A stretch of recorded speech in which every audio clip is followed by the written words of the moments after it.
All right. Andre, I have your et125 finished up. So you wanted the ducks off of it. I put a new stack in here. You got the Mamba stack in here. You got the AKK FX3 Ultimate.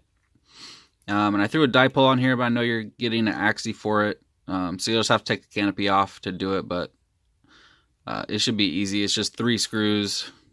You already know, I'm pretty sure. 1, 2, 3. Comes right off. You don't have to take it off. It looks like you cut this out, or maybe it comes like that, but it looks like you cut it out for the USB, so I made sure it was on this side so you can plug it in easily. I didn't have any of this fabric tape. This stuff's awesome. I need to get some. I saw that Emax sells it, but they're always out of stock.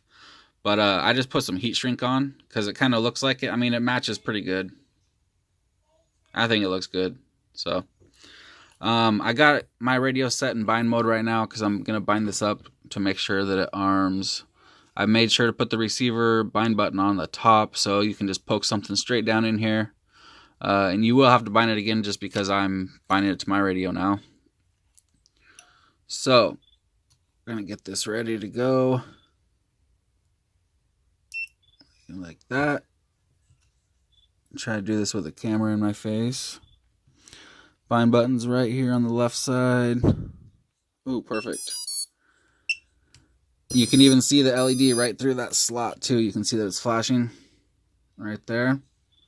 So we know it's binding.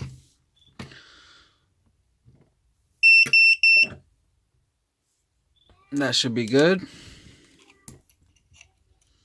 Hopefully it arms.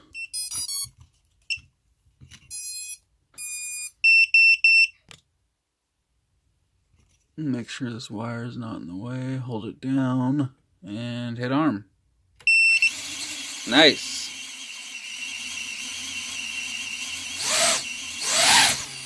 Yeah, it's ready to go. This thing is going to be a rocket, man, I swear.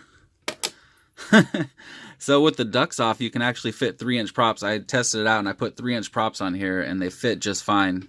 There's even a tiny bit more room than that, but I mean, you do only have 20 amp ESCs. Well, I shouldn't say only because 20 amp on a little micro like this is plenty. And it can do 2 to 4S. So really you could run 4S on this if you wanted to. I wouldn't recommend it. The motors will probably get pretty hot, but I think the sweet spot for this quad is going to be 2.5-inch props, which is what I have on here now, with 3S. So like a 653S. Be perfect on here. Or you could throw on some 3-inch props and run it on 2S because these are 7,500 kV motors. So 7,500 on 2.5-inch 3S is going to be an insane rocket. But you're not going to get like super long flight times. You know what I'm saying? And then 3-inch and 2S with 7,500 kV is going to be a rocket too. It's going to be more floaty though. It's going to be real floaty, so you could do nice tricks and whatnot. I might as well just do a test hover real quick since I already got it bound up and I already got everything ready to go. I like this little rubber band. Alright, let me get this turned around. Alright, here we go.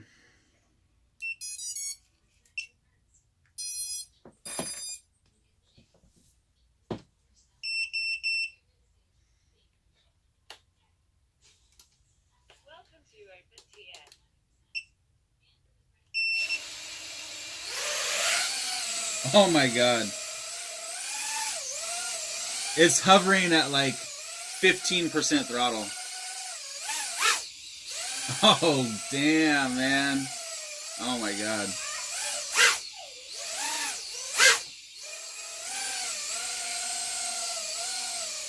Look at where I got the throttle at.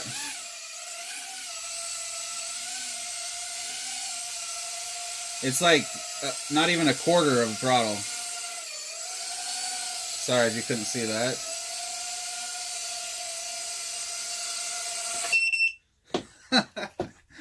Oh, dang, man.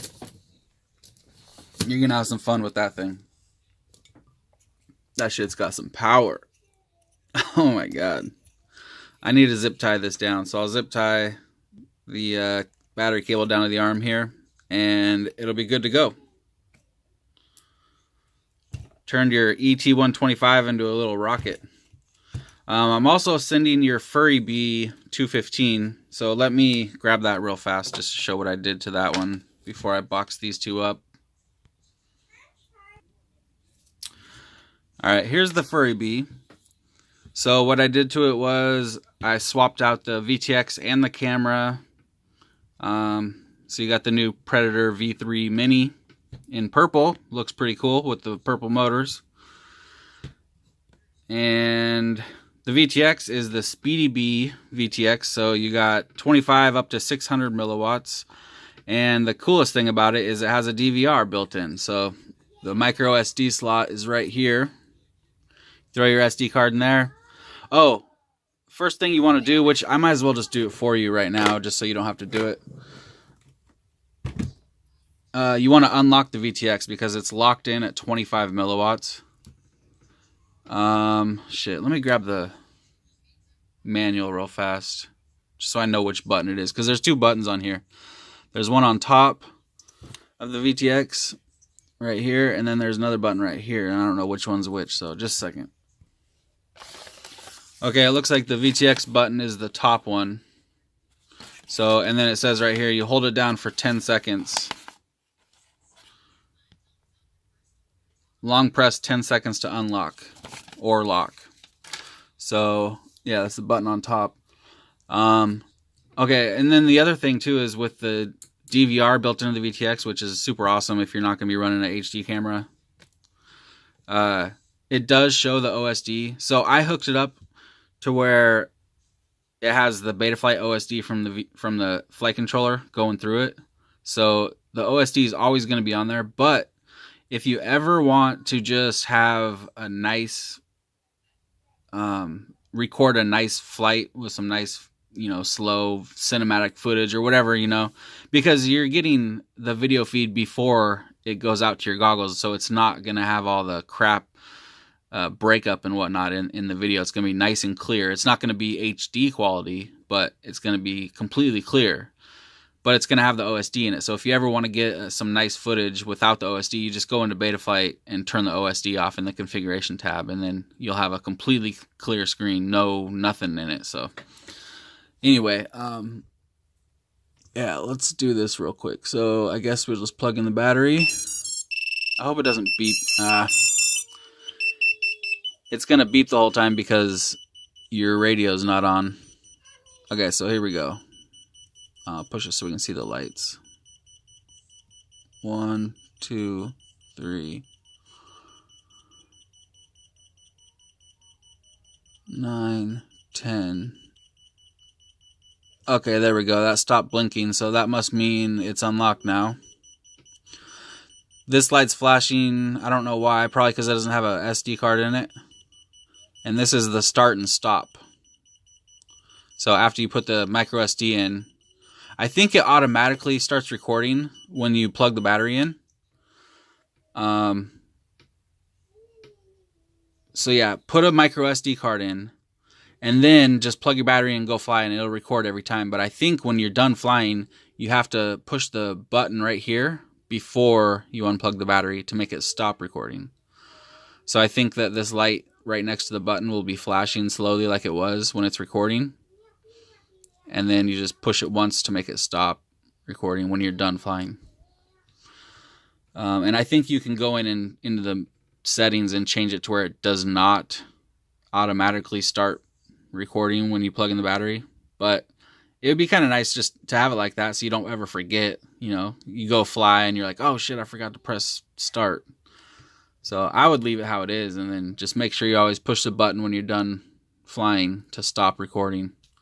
And like I said, if you don't want the OSD in there, just go in Betaflight configuration tab and turn the OSD off whenever you want to get some footage without that on it. All right, so I'll get these boxed up and shipped out to you.